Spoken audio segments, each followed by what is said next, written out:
We've covered pretty much everything that you would need to do a car inspection.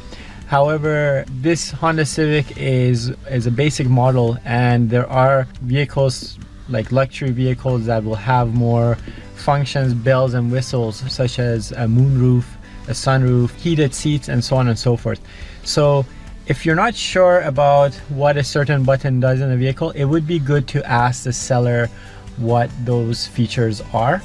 And it can also kind of give you an indication of how well the seller knows that vehicle. If you ask a few questions and they keep saying, oh, I don't know what those are, or oh, it's my wife's car, I have no idea, that can also be a telling sign of how long they've had the car or whether they've actually even owned the car within the family. So you can kind of match the story up with what they've told you in the past. So in closing, there's a few things we should take note of.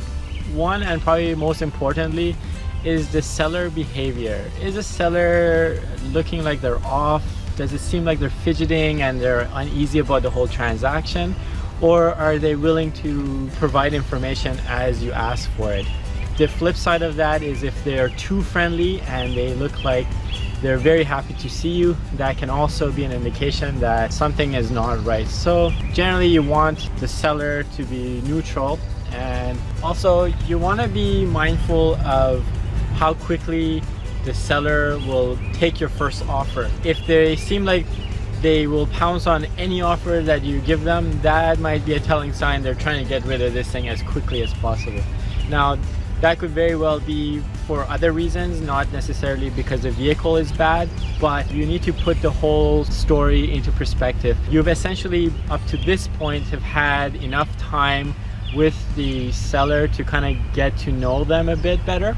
And that's why I said initially to build that rapport with them and ask questions, so that when you come to finalize a deal or before you shake on a deal, you can be certain that nothing is amiss. The other important thing you want to make sure you clarify with the seller is if there are any outstanding liens on the vehicle. This is not something I would just take at face value.